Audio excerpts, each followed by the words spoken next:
Eridu was the first city in the world. Not one of the first. The first.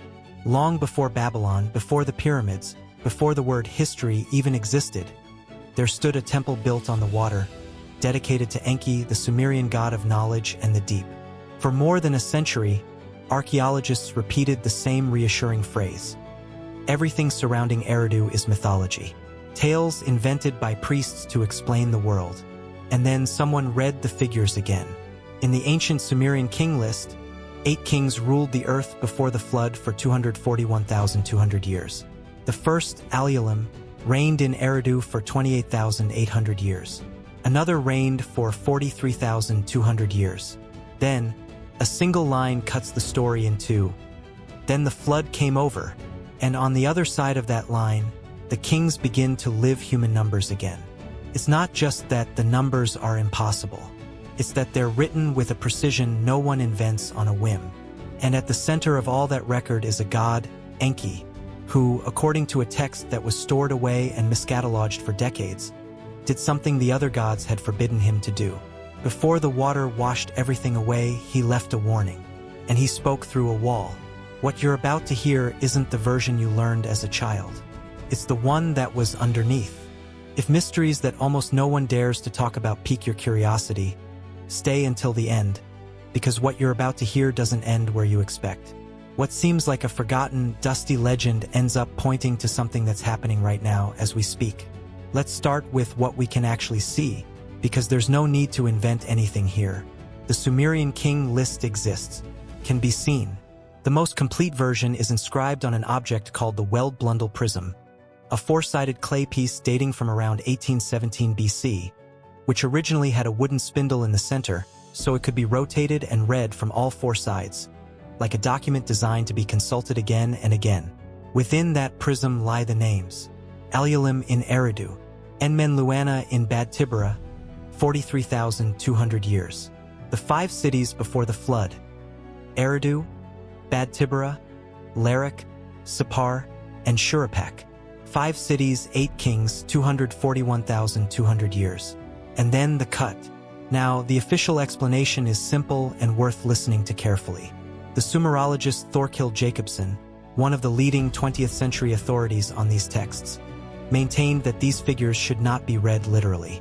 They were, according to him, a poetic way of saying a very long time.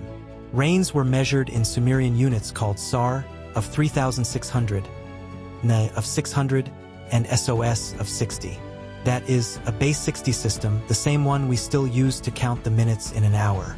And here the first crack appears. If those numbers were mere decorations, empty symbols, they wouldn't have to fit into exact mathematical patterns. But they do.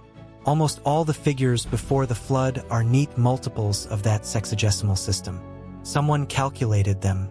What for one expert is proof that they are symbolic, for another is exactly the opposite. An accounting too meticulous to mean nothing. And the uncomfortable question, the one that no one close to the text can answer comfortably, is why a people who recorded harvests and deaths with obsessive accuracy would have been so precise in precisely the one part of their history that, we are told, was entirely fabricated. There's another detail that's almost never mentioned.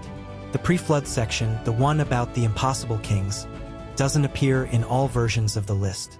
The oldest known copies begin directly with the city of Kish, already after the flood, without any kings from the 28,000 years prior.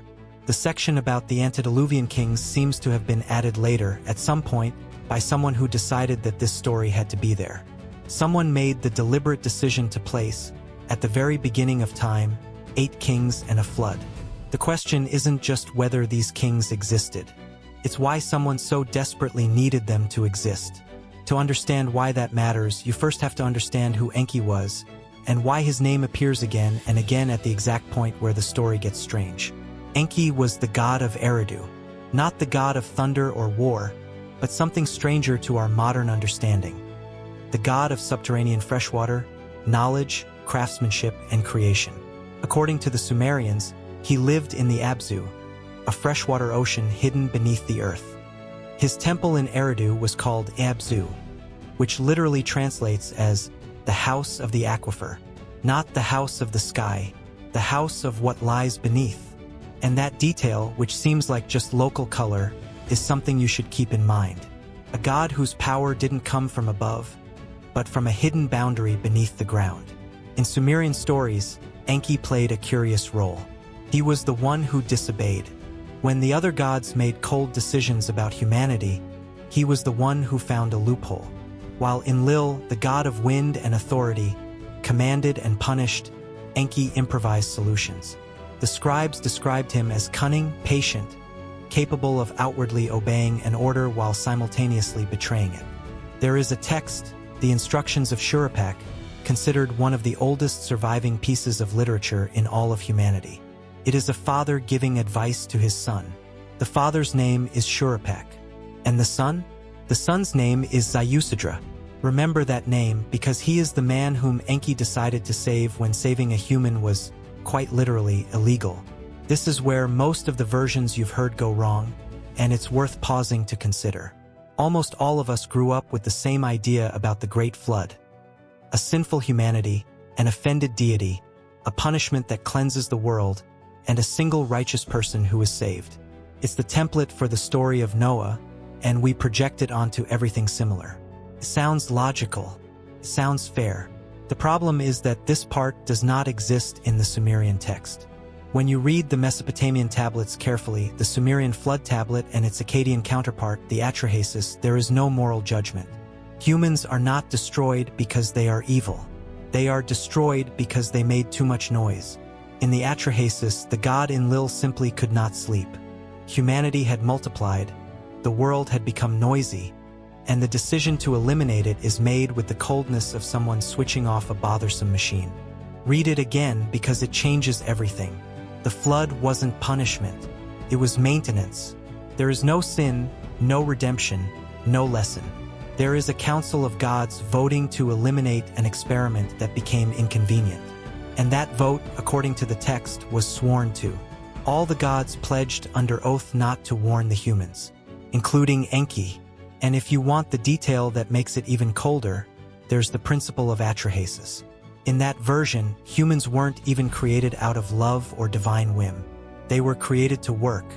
The lesser gods were exhausted from digging rivers and carrying earth. They rebelled, and so the greater gods fashioned humanity to do the work in their place. Labor. And when that labor force multiplied too much and became noisy, the answer wasn't to correct it. It was to eliminate it and start over. First with plagues, then with drought, and finally with water. What researchers point out, almost always in hushed tones, is that the moral version, the one of divine punishment, isn't in the original Sumerian text. It was added later. Someone, at some point, gave the flood a reason that the oldest text never had.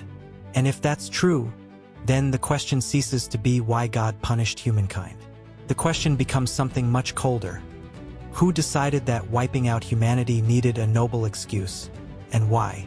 For a long time, this was all a debate among specialists, until attention returned to Eridu, to the physical place. The first major excavation of the site took place between 1946 and 1949, led by the Iraqi archaeologist Fuad Safar and the British archaeologist Seton Lloyd. What they found was astonishing in its simplicity. 18 temples built one on top of the other, layer upon layer, over thousands of years. The oldest dated to around 5400 BC. Generation after generation, for millennia, someone rebuilt the same temple on the exact same spot, never moving it, as if the place mattered more than the building itself. There's an almost comical detail about that expedition that speaks volumes. Safar and Lloyd didn't have building materials for their camp, so they borrowed bricks from Leonard Woolley's old expedition house at UR, a few kilometers away. These men weren't dreamers searching for flying saucers. They were practical, almost austere archaeologists. And yet, what they unearthed at Eridu never quite added up. The full report of that campaign wasn't published until 1981, more than 30 years later. And then there's the detail that most documentaries prefer not to mention.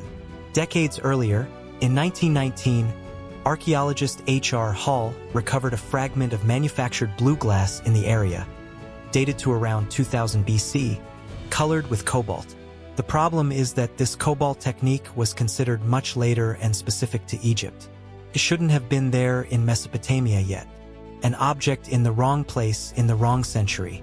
None of these things on its own proves anything extraordinary. Glass could have arrived through trade. The stacked temples can be explained by simple religious devotion. Each piece has a reasonable explanation, but together they form a pattern, and the pattern is always the same. A place where what we find arrives a little earlier than it should, and where the official version always needs an exception to hold up. And in 2019, Italian, French, and Iraqi teams, including those from La Sapienza University of Rome and the University of Strasbourg, returned to Eridu to remap everything centimeter by centimeter with technology that didn't exist in Safar and Lloyd's time. The place that had been declared closed, its myth exhausted, its chapter finished, was reopened. And every time someone reopens Eridu, they return with more questions than answers. But the heart of this story isn't on the land. It's on a specific tablet and how it was almost lost forever. The text containing Enki's warning, what scholars call the Genesis of Eridu, didn't turn up in a dramatic excavation. It turned up in a drawer. The main tablet was recovered in the ancient city of Nippur during a University of Pennsylvania expedition in 1893. And then nothing happened. For almost 20 years, no one knew what it was.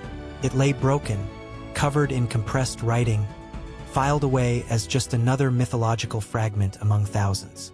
Until 1912, when a scholar named Arno Pobel sat down to read it in earnest.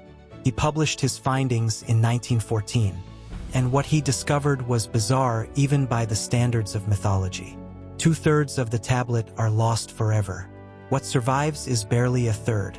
But that third contains the most disturbing scene in all of Sumerian literature. The gods have decreed the flood. The oath has been sworn. And then, according to the text, Enki approaches a wall. On the other side of the wall stands Ziusadra, the king. And Enki does not speak to the king. He speaks to the wall. "Stand by the wall to my left," the fragmented text says. "Beside the wall I will speak a word to you. Consider what just happened, for it is almost unbearably clever." Enki had sworn never to warn any human. So he did not warn any human. He spoke to a wall, loudly, knowing that a man was listening on the other side. He kept his oath outwardly. He betrayed it inwardly. The warning was delivered without him, technically, having warned anyone. And this is where the phrase you saved earlier starts to carry weight. Enki's house was the house of the aquifer. His power resided in a hidden boundary beneath the world. And at the decisive moment, the only thing separating the destruction from the survival of the human species is, once again, a wall, a surface, a thin border between one side and the other. There is something else in the mechanics of that scene that deserves attention.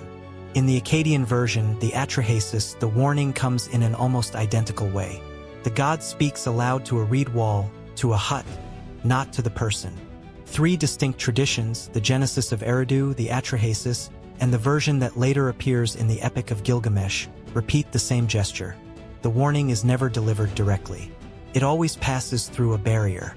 There is always something in between, as if the very act of saving humanity were only possible if done sideways, obliquely, smuggling the word through a crack that the oath had not foreseen. And now the question that almost no one asks aloud.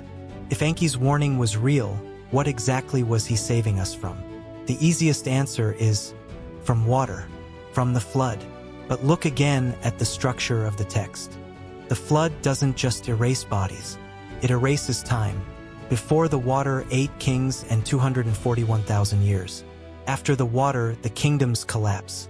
Memory shortens, and suddenly humanity has to start again, almost from scratch, with barely a few decades of life per person to accumulate what was once stored for millennia. That's the piece the ancient authors seem to be telling without explicitly stating it. The true effect of the flood wasn't to kill people.